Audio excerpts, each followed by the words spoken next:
네, 저희는 이 지금 수요 예배 시간에 시편 1편부터 시작해서 대장정의 150편 마지막을 향해 가고 있습니다. 이 시편 141편부터 150편까지 중에 특별히 이 마지막인 146편부터 150편까지는 어떻게 마무리를 짓고 있냐면 이 5편의 공통점이 있는데, 이 공통점은 할렐루야로 시작해서 할렐루야로 마친다라는 것입니다. 그래서 학자들은 이 5편의 시를 최종 찬양시라고 부르기도 합니다. 그래서일까요? 그런 생각을 해봤습니다. 만약 이 시편 150편의 전체가 우리의 인생과도 같다면, 어쩌면 결론적인 이 마지막 5편의 시를 통해 하나님이 우리에게 주시고자 하는 그 약속은 결국 예수 그리스도를 믿음으로 말미암아 구원의 은혜를 경험한 하나님의 자녀는 거듭난 그 순간부터 시작해서 하나님이 부르시는 인생의 그 마지막 순간까지 무엇입니까? 할렐루야로 시작해서 할렐루야로 끝마칠 것에 대한 약속을 우리에게 하시는 것은 아닌가 하는 생각을 해보게 되었습니다. 그런 의미에서 오늘 147편은 어떤 시이냐면, 하나님의 은혜를 입은 구원받은 성도로서의 이제 마땅한 삶이 무엇인지를 말씀하고 있는데, 그것은 무엇입니까?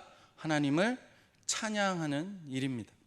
그런데 하나님을 찬양하는 이 귀한 일을 시인은 1절에서 한 단어가 아닌 3단어로, 선하고 아름답고 마땅하다라는 이 3단어로 표현을 합니다. 그러기에 먼저 우리는 이 3단어에 주목해 볼 필요가 있습니다. 먼저 선하다는 것은 한마디로 좋다라는 것입니다.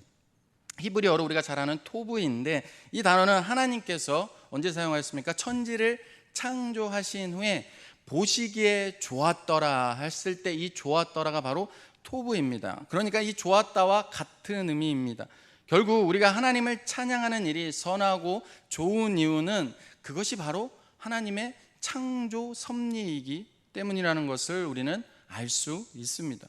결국 하나님의 은혜로 거듭난 인생은 이제 어찌합니까? 하나님이 보시기에 좋은 일, 즉 하나님을 찬양하는 일을 하게 된다라는 것입니다. 그리고 두 번째로 어떤 표현을 사용합니까? 아름답다입니다. 아름답다는 히브리 말로 나임이라는 단어를 사용하는데, 그 의미는 즐거운, 기분이 좋은과 같은 의미를 가지고 있습니다. 한마디로 하나님을 찬양하는 일이 어떠한 일입니까? 구원받은 백성에게는 선한 일이고 좋은 일임과 동시에 무엇입니까? 우리의 마음이 즐거운 일이라는 것입니다. 사랑하는 성도 여러분, 이처럼 주 안에서 살아가는 그 자체가 무엇입니까? 마음이 즐겁고 행복한 일인데, 너무나도 좋은 일인데 어찌 하나님을 찬양하지 않을 수 있겠습니까? 그러기에 구원받은 백성에게 있어서 하나님을 찬송하는 일은 이제 어떤 일이 되는 것입니까? 마땅한 일인 것입니다. 마땅하다는 히브리어로 나베인데 적합하다, 어울리다라는 뜻입니다. 그러니까 구원받은 백성에게 있어서는 무엇입니까? 너무나도 그것이 좋은 것입니다. 하나님의 형상대로의 그 본 모습을 회복했기 때문입니다. 예수 그리스도 안에서 회복되었기에 이제 하나님과 원수가 아닌 다시 하나님과 관계가 회복됨으로 이제 무엇입니까? 하나님의 그 창조 형상대로 하나님을 찬양하는 게 너무 좋은 것입니다. 그리고 너무 즐거운 것입니다. 그러면서 우리의 마음에 무엇입니까? 그것이 마땅한 것입니다. 당연하게 여긴다라는 것이죠. 그러기에 정리하면 하나님을 찬양하는 일은 하나님의 의로 말미암아 구원의 은혜를 입은 자들에게는 선하고 아름답고 마땅한 일이라는 것입니다. 저는 설교를 할 때 제목을 말씀 그대로 합니다. 그 이유는 그 말씀 그대로 마음에 새기자라는 의미가 있습니다. 어떻게 보면 우리에게 오늘 주시는 메시지는 무엇입니까? 하나님을 찬양하는 일은 선하고 아름답고 마땅하다라는 것이죠. 그런데 이 말을 다르게 표현하면 무엇입니까? 우리 안에 하나님을 찬양하는 일을 선하고 아름답고 마땅한 일로 여기지 못하고 있다면 어떤 말이 주로 우리 입에서 나오게 될까요? 아마도 저주일 것입니다. 물론 하나님을 찬양하지 않는다는 것이 아닙니다. 찬양도 합니다. 그런데 저주도 합니다. 야고보서 3장에서는 혀에 대한 이야기를 하는데 그중 9절과 10절에서 이렇게 말합니다. 이것으로 우리가, 여기서 이것으로는 입술을, 혀를 말합니다. 이것으로 우리가 주 아버지를 찬송하고 또 이것으로 하나님의 형상대로 지음받은 사람을 저주하니 한 입에서 찬송과 저주가 나오는도라. 내 형제들아, 이것이 마땅하지 아니하리라. 제가 정말로 하나님의 말씀을 준비하는 게 그 복되다는 게, 이 말씀을 준비하면서 야고보서를 읽게 되었습니다. 저희 가족이 늘 하는 게 뭐냐면 가족 릴레이 성경 읽기를 합니다. 하루에 한 장씩 릴레이로 같이 한 장씩을 했는데, 제가 읽는 순번이 이 야고보서 3장이었습니다. 그래서 읽게 되었고, 이 말씀을 준비하면서 읽게 되었는데, 이 말씀 앞에 저 자신이 회개하는 마음으로 제 자신을 돌아보지 않을 수 없었습니다. 하나님을 찬양하는 게 마땅하지. 그런데 이 입에서 뭐가 나옵니까? 저주도 나온다는 것이죠. 제 자신을 돌아켜 보니까 목사임에서도 불구하고 참 남을 저주하고 험담하는 일을 내가 너무나도 아무렇지 않게 하고 있지는 않았나? 라는 생각을 하게 되었다는 것입니다. 여러분은 하나님을 찬양하는 이 선하고 아름답고 즐거운 일을 마땅히 여기는 삶을 살고 계십니까? 아니면 그렇지 못하고 있으십니까? 여러분의 입술에는 어떤 말이 주로 나오고 계십니까? 정말 이 말씀을 주면 게 은혜인 게, 이 146편은 무엇입니까? 결론적인 말씀으로 찬양시라고 했습니다. 그런데 이 146편 1절을 보시면 뭐로 시작하냐면, 나의 평생의 여호와를 찬양하며 귀인이나 인간을 절대 의지하지 않고 무엇입니까? 하나님만을, 야곱의 하나님을 나의 하나님으로 삼고 하나님만 의지하며 하나님께 소망을 두겠다는 그 결심이 담긴 시편입니다. 그런데 이 147편으로 넘어오면서 이 마지막 150편까지는 이 146편이요, 나의 하나님에서 시작했다면 이제 뭐로 시작하냐면 우리 하나님이라고 찬양하기 시작합니다. 즉 무엇입니까? 예수 그리스도를 믿음으로 구원받은 백성이라면 그 신앙의 시작이 나에게서 시작할 자로 이제는 무엇으로 어떻게 바뀌게 됩니까? 나에서 우리로 바뀌게 된다라는 것입니다. 왜냐하면 우리 모두는 머리 대신 예수 그리스도 안에서 한 지체임을 알기 때문입니다. 그래서 147편부터 이후로는 우리 하나님을 찬양합니다. 그러니 어찌 한 입에서 하나님을 찬양하면서 저주가 나올 수 있겠습니까? 이것은 하나님의 자녀로서 마땅하지 않은 일인 것입니다.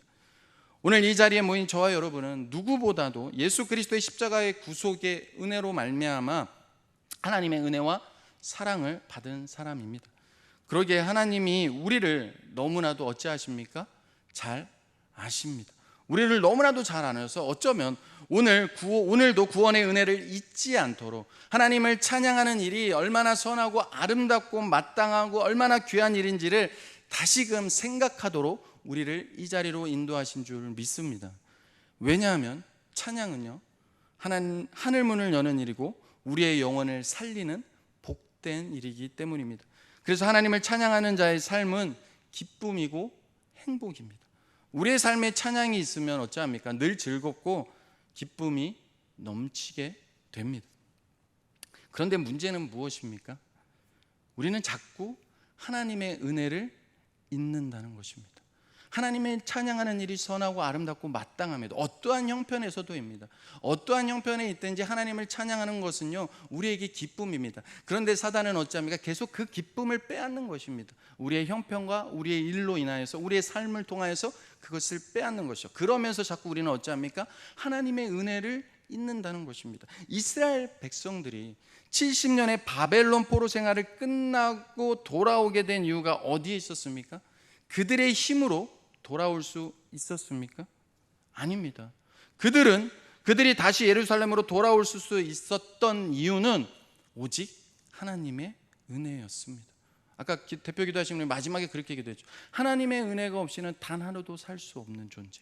그것이 바로 구원받은 백성, 하나님을 하나님으로 인정하는 백성의 모습이라는 것입니다. 그래서 하나님이 친히 어찌하십니까? 당신의 백성들이 고통받는 그 70년의 세월을 돌아오겠다 약속하신 대로 바벨론을 무너뜨린 페르시아 왕 고레스의 마음을 감동시켜서 그 입으로 명령하게 하셔서 예루살렘으로 다시 돌아오게, 그래서 예루살렘을 다시 세울 수 있었습니다. 이는 무엇입니까? 역사의 주관자 되시고 만유의 주권자가 하나님이시기에 가능한 일이었던 것입니다. 그래서 시인은 역사의 주관자 되시고 만유의 주권자이신 하나님의 이 놀라운 사랑과 은혜를 찬양하는 일이 얼마나 귀한 일인지, 얼마나 선하고 아름답고 마땅한 일인지를 우리가 잊지 않도록 2절부터는 무엇을 말씀하고 있냐면 하나님이 어떤 분이신지를 말씀하고 있습니다. 그래서 우리가 2절 3절을 같이 읽겠습니다. 우리 2절 3절 함께 읽겠습니다. 같이 읽습니다. 여호와께서 예루살렘을 세우시며 이스라엘에 흩어진 자들을 모으시며 상심한 자들을 고치시며 그들의 상처를 싸매시는도다. 아멘. 하나님은 어떤 분이십니까? 하나님은 예루살렘을 세우시며 흩어진 자들을 다시 모으게도 하시고 상심한 자들을 고치시며 그들의 상처를 치유해 주시는 분이십니다. 대부분의 학자들이 2절 말씀을 통해 이 147편을 바벨론 포로 이후에 지은 시로 봅니다. 이스라엘 백성은 하나님께 택함 받은 민족입니다. 그러나 실제 그들의 역사를 보면 전능하신 하나님이 택한 백성이 맞나, 하나님의 돌보심 가운데 사는 백성이 맞나 싶을 정도로 어찌했습니까? 정말로 많은 고난을 겪었습니다. 그리고 바벨론에 의해 나라가 망하게 되었습니다. 그로 인해 백성들은 포로로 잡혀가 70년 동안이나 나라 없는 슬픔을 겪으며 이리저리 흩어지게 됩니다. 여러분, 말이 70년 포로 생활이지 나라 잃은 슬픔, 나라를 잃으면서 뭐까지 잃었습니까? 사랑하는 가족과의 이별도 있었고 가족의 죽음도 있었고 사랑하는 사람의 생이별로 인해 그들의 마음이, 모든 것을 빼앗긴 그들의 마음이 얼마나 상심이 컸을까요? 저는 성경을 볼 때마다 이스라엘의 역사가 우리나라 역사와 비슷하다는 생각을 많이 하곤 합니다. 우리나라도 일본의 나라를 빼앗겼습니다. 국권을 상신한 1910년부터요, 우리가 어저께가 광복절이었는데 해방한 1945년까지 무려 35년 동안이나 나라 없는 서름을 겪으며 많은 사람들이 어쨌습니까? 여기저기로 흩어지게 되었습니다. 그래서일까요? 우리 마음에는 일본에 대한 상처가 있습니다. 저는 그 세대가 아닙니다. 저 다음 세대도 마찬가지고요. 그런데 우리 안에 무엇이 있습니까? 일본에 대한 상처가 있습니다. 그래서 축구 경기를 하더라도 무엇을 하더라도 일본에게 지면 됩니까? 안 됩니까? 안 됩니다. 이게 상처라는 거죠. 치유되지 않는 상처입니다. 그 상처가 쉽게 싸매어지지 않습니다. 여러분 생각해 봅시오. 하물며 35년 동안 나라에 있는 슬픔과 그 상처가 치유가 잘 안 되는데 하물며 이스라엘은 무려 70년입니다. 그러니 얼마나 마음의 상심과 상처가 깊었겠습니까? 그런데 주님은 어찌하십니까? 약속하신 대로 예루살렘을 다시 세우십니다. 여기서 세운다는 말은 재건하다라는 뜻입니다. 바벨론에 의해 무너진 예루살렘을 다시 세우시며 흩어진 자들을 다시 모아 주셨습니다. 그리고 나라 잃은 슬픔과 바벨론 포로 생활로 인해 상심한 자들을 고치시고 그들의 상처를 싸매어 주셨습니다. 여러분, 예루살렘을 다시 세운다는 것은 무엇을 뜻합니까? 하나님이 세우신 그 예루살렘이 이미 무너졌다라는 이야기입니다. 그런데 누가 예루살렘을 바벨론으로 도구로 삼아 무너뜨리게 하셨습니까? 바로 하나님이십니다. 무너지게 한 분도 여호와 하나님이시고 다시 세울 수 있는 분도 여호와 하나님이십니다. 뿐만 아니라 상심한 자들을 고칠 수 있는 분도 하나님이시고 상처를 싸매어 주실 수 있는 분도 누구입니까? 오직 하나님 한 분밖에 없습니다. 모든 주권이 누구에게 있습니까? 창조주이시며 구원자이신 하나님의 손에 있다라는 것입니다. 그뿐입니까? 여러분, 수많은 별들을 창조하신 분이 누구이십니까? 하나님이십니다. 다시 말해 이 세상을 창조하신 분이 누구십니까? 하나님이십니다. 그래서 우리 4절 말씀을 함께 읽도록 하겠습니다. 4절을 읽습니다. 그가 별들의 수요를 세시고 그것들을 다 이름대로 부르시는도다. 별들을 창조하신 하나님이 별들의 수요들을 어찌하십니까? 다 세십니다. 셀 뿐만 아니라 그것들을 다 이름대로 어찌합니까? 부르고 계십니다. 사랑하는 성도 여러분, 은하계에는요 1000억 개의 별이 있다고 합니다. 실제 우리는 밤하늘에 그 떠있는 별들을 셀 수 없습니다. 지금은 밤하늘에 별들이 많지 않지만 저희 윗세대나 제가 군대 가기 전만 해도 시골에, 외삼촌이 시골에서 농사를 지어서 한 달간 제가 내려간 적이 있는데 충청도에 정말 밤에 나왔을 때 밤하늘에 별이 어마어마하게 많았습니다. 여러분 영화나 드라마를 보면 한 번씩 경험하지 않았습니까? 별 하나 나 하나 네 사랑 하면서 하나하나 세보지 않았습니까? 그 별들을 세보다 보면 어찌합니까? 그걸 다 세던가요? 하나 둘 세다가 다시 멈추고 내가 어디까지 셌더라고 다시 또 세지 않습니까? 셀 수 없습니다. 그 셀 수 없는 별을 그 수요대로 하나님이 어찌하십니까? 그 이름대로 부른다는 거죠. 우리의 지식으로는 과학의 1000억 개 넘는 그 별들을 하나서 통양성, 명왕성 이렇게 이름을 붙여가지만 그 붙일 수 없는 그 이름대로 하나님은 어찌합니까? 부르고 계시다라는 것입니다. 우리는 짐작만 하는데 부르시고, 그런데 우리 주님은 모든 별들의 수요와 이름을 정확히, 아주 정확히 알고 계십니다. 수많은 별뿐입니까? 이 땅에 인간이 살기 위해 필요한 모든 것을 창조하신 분이 하나님이십니다. 여러분, 제가 말씀을 준비하면서 제가 다시 한번 과학을 한번 좀 봤거든요.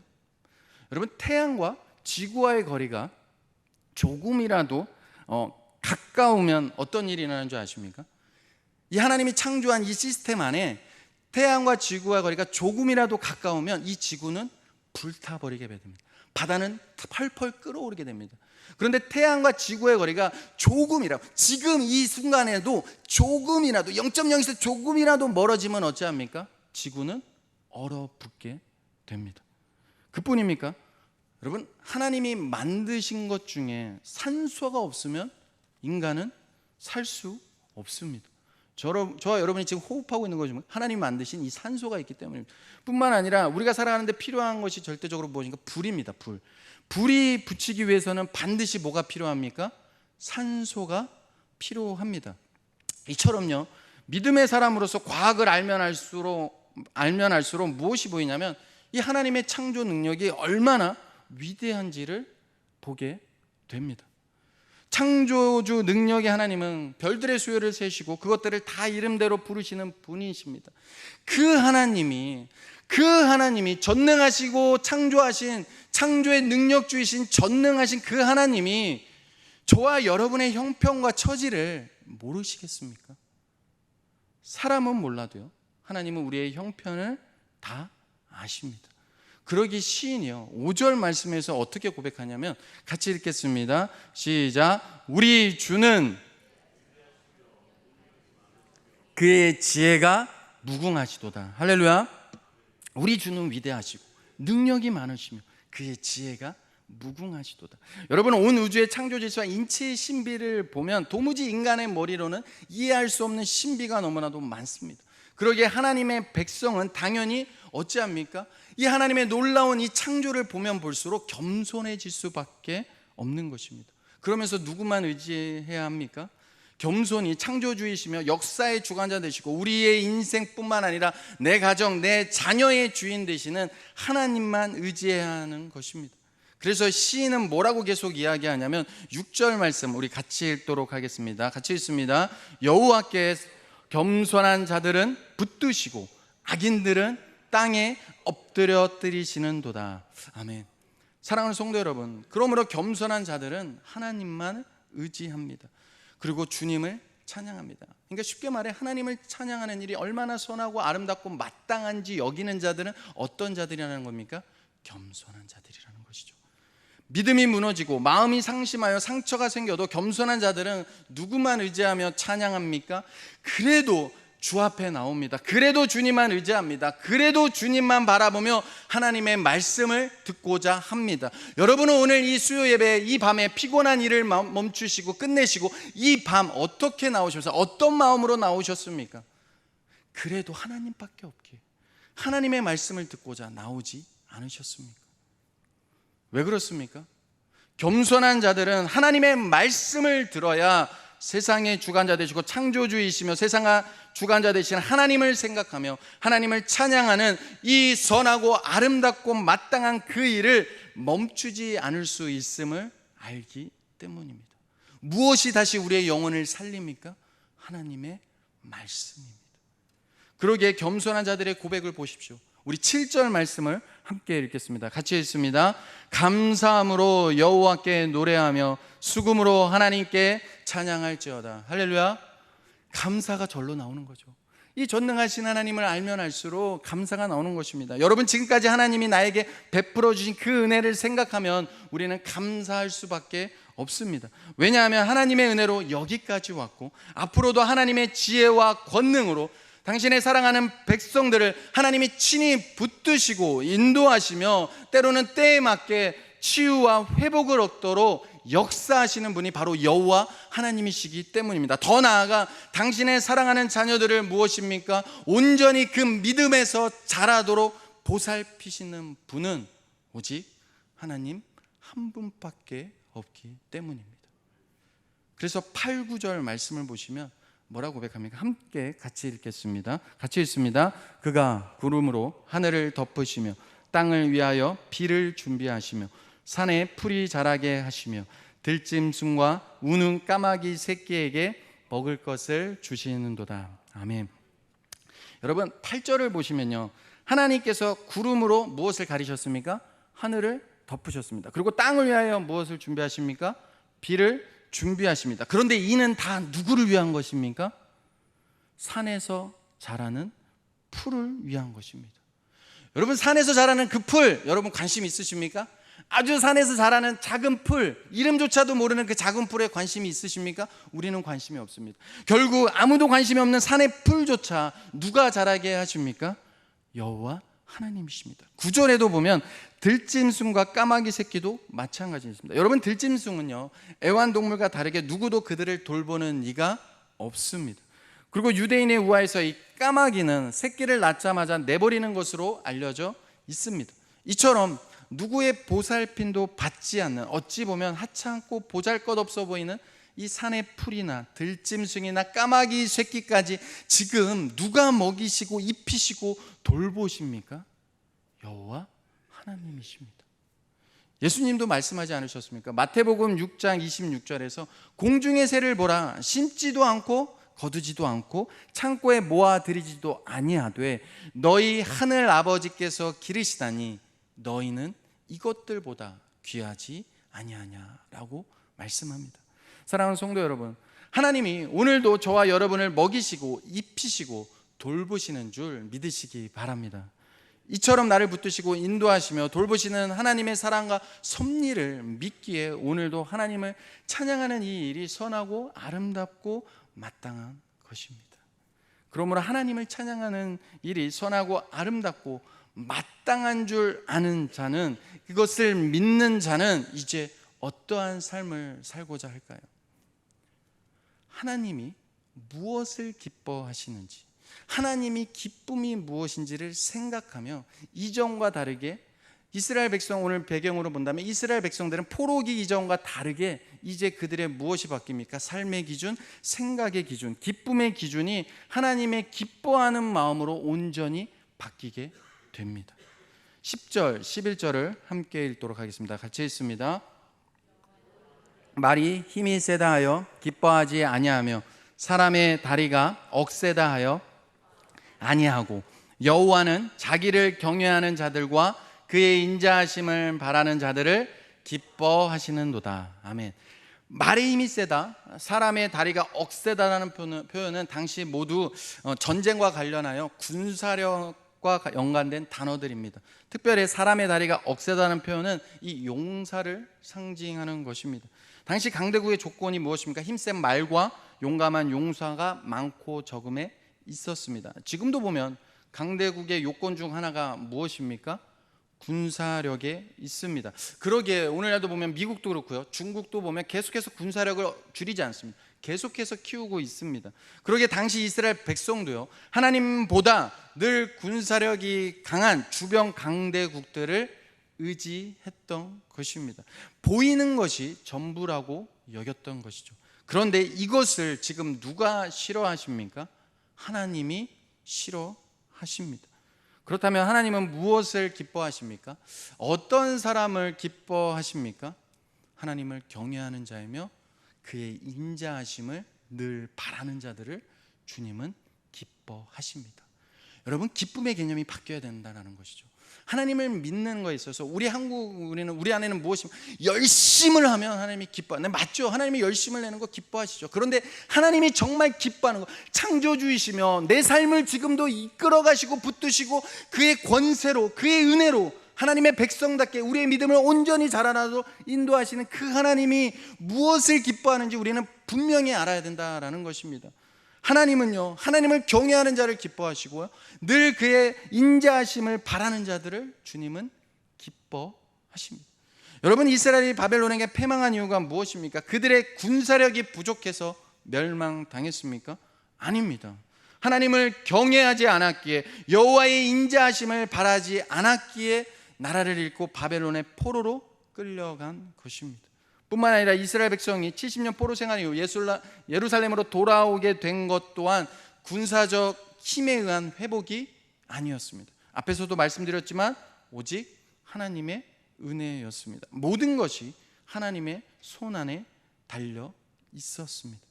그러기에 하나님의 백성은 오직 누구만 의지하며 살아야 합니까? 진심으로 하나님을 사랑하고 겸손히 주님을 경외하며 늘 그의 인자하심을 바라며 살아야 합니다. 그렇다면 하나님을 경외한다는 것이 무엇일까요? 우리가 잘 아는 대로 하나님을 공경하고 하나님을 두려워할 줄 아는 것을 말합니다. 즉 모든 역사의 주인 되시는 하나님을 무엇입니까? 하나님을 하나님답게 여기는 것입니다.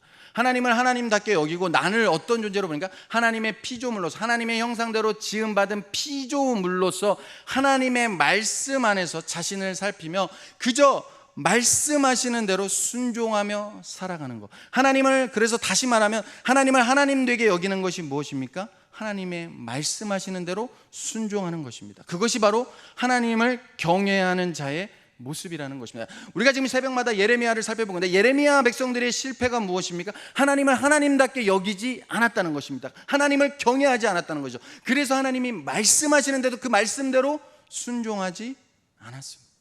그러면서 내 삶의 모든 순간 어찌합니까? 하나님을 하나님답게 여기며 하나님이 기뻐하는 것일까, 그렇지 않은 것일까를 늘 생각하는 것입니다.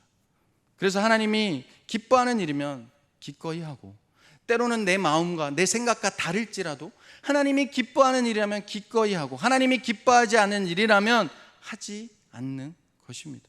한 입에서 찬송과 저주를 말하는 것이 마땅하지 않음을 주께서 깨닫게 하셨다면 이제 형제요 자매인 누군가를 저주하는 일을 하지 않는 것입니다. 그런데 이것이 내 마음대로 쉽지 않습니다. 그래서 시인은요, 하나님을 경외하는 자들이 늘 무엇을 바라고 살라고 말씀하고 있습니까? 하나님의 인자하심입니다. 앞에서 살펴보았지만 시편 136편에 제가 말씀을 전에 너무나도 기억하고 있는데, 처음부터 끝까지 무엇을 고백합니까? 하나님께 감사하라, 그의 인자하심이 영원하미로다. 1절부터 마지막 절까지 그의 인자하심이 영원하미로다, 그의 인자하심이 영원합니다. 이 136편뿐만 아니죠, 시편의 많은 부분에서 하나님의 그 인자하심을 사모하라라고, 영원하다라고 이야기하고 있다라는 것입니다. 하나님의 인자하심으로 이스라엘 백성들은 70년 포로 생활을 하고 다시 예루살렘으로 돌아올 수 있었습니다. 우리 또한 하나님의 인자하심으로 때로는 우리의 믿음이 흔들리고 연약해질지라도 다시금 새 힘을 얻고 하나님의 백성으로 백성답게 주의 말씀의 은혜를 받으며 하루하루를 그리스도의 향기로 살아갈 수 있게 되는 것입니다. 우리는 늘 내 생각, 내 기대와 다른 상황과 현실 앞에서 믿음이 흔들리며 약속의 말씀을 의심하고 하나님을, 사랑을 의심합니다. 이렇게 생각하시면 좋을 것 같습니다. 우리 삶에 좋은 일이 있을 때만 기뻐하고 그럴 때만 행복해 한다면 우리의 삶에 하나님은 도대체 어떤 하나님이신 걸까요? 하나님은 한결같이 죄로 인하여 죽었던 우리를 위해 독생자 예수 그리스도를 십자가에 못 박혀 죽기까지 그 인자하심이 영원한 하나님이십니다. 그 인자하심이 영원한 하나님이 구원받은 당신의 백성들을 붙잡으시고 영원히 떠나지 않으시며 주의 선한 길로 인도해 가십니다. 그러기에 저는 오늘도 이 고백을 하지 않을 수 없습니다. 주여, 나를 불쌍히 여겨 주시옵소서. 내게 긍휼과 자비를 베푸사 주님의 뜻을 제 삶 속에, 제 마음 속에 이루어 주시옵소서. 왜냐하면 하나님 앞에 이렇게 기도하지 않으면 내 마음에 얼마나 악한지를 누구보다도 제가 잘 알고 있기 때문입니다. 그런데 신약에 넘어와서 예수님을 만나고 치유받은 바디메오나 또는 10명의 나병 환자나 또 세리의 기도를 보십시오. 그들이 첫 고백이 무엇인 줄 아십니까? 예수를 만날 때, 만나는 그 순간 하는 고백이 주여 나를 불쌍히 여겨 주시옵소서. 왜 그렇습니까? 주님의 인자하심은 영원하기 때문입니다. 이처럼 우리가 주의 인자하심을 바라며 주님을 찾을 때 하나님은 기뻐하십니다. 우리가 어떤 형편이듯이 하나님을 의지하며 하나님을 찾을 때 하나님은 기뻐하십니다. 말씀을 맺겠습니다. 찬양하는 자의 삶은 기쁨이고 행복입니다. 우리의 삶에 찬양이 있으면 늘 즐겁고 기쁨이 넘치게 됩니다. 하나님 아버지께서는 찬양받기 위해 우리를 만드셨습니다. 하나님은 우리의 영광의 대상이십니다. 저와 여러분의 삶이 찬양으로 가득 차고 넘쳐서 우리 하나님이 기뻐하시는 산제사가 되는 것을 우리 주님이 기뻐하십니다. 그러기에 하나님은 우리에게 날마다 은혜를 베풀어 주시는 것입니다. 가난해도, 때로는 답답하고 억울한 일을 당해도, 어떤 순간에도 성도는 하나님을 찬양할 수 있습니다. 왜냐하면 하나님을 찬양하는 것이 가장 큰 무기이며, 성도로서의 가장 큰 무기이며 가장 큰 축복이자 성도로서 선하고 아름답고 마땅한 것이기 때문입니다. 하나님은 겸손히 주님을 경외함으로 그의 인자하심을 바라는 자들을 기뻐하십니다. 이 믿음으로 시인은 다시 찬양할 것을 선포합니다. 12절을 같이 읽으며 설교를 마치도록 하겠습니다. 같이 선포합니다. 예루살렘아 여호와를 찬송할지어다. 시온아 내 하나님을 찬양할지어다. 아멘.